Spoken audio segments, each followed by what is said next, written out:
Do you know what is decolonization? Decolonization can be explained using two contexts.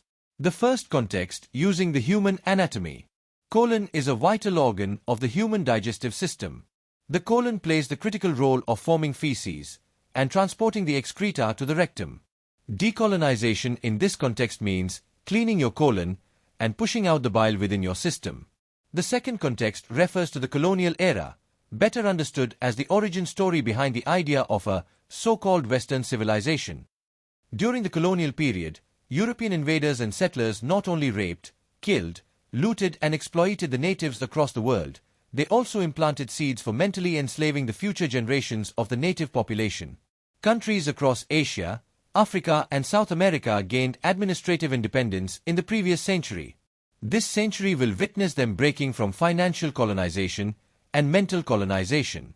The initiatives towards eliminating Western propaganda labeled on Global South countries and achieving economic independence is termed as decolonization.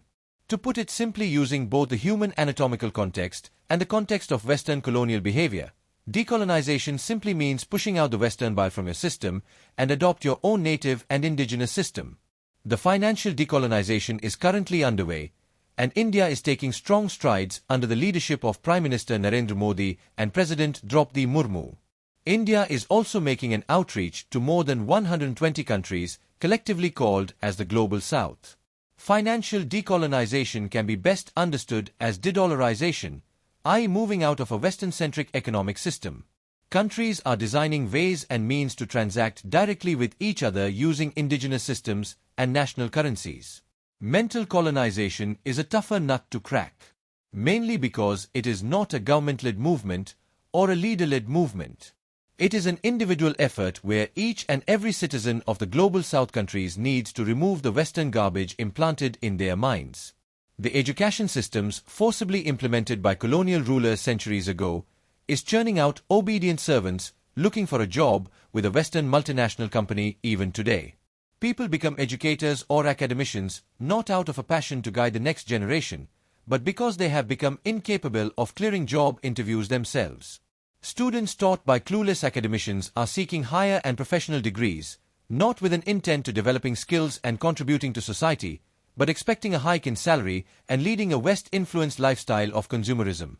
Many students of colonized academicians are wasting their parents' hard-earned money by pursuing worthless courses and certifications from the West.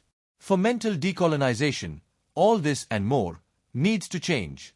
Financial decolonization can be significantly achieved by the end of this decade. But mental decolonization is a generational effort. If you attempt to start mentally decolonizing today, there is a possibility that the next generation might learn by observing you and trace back their native knowledge systems. Use the Western garbage as a manure to revive your own native knowledge systems. Plant the seed today. Let the process of mental decolonization begin.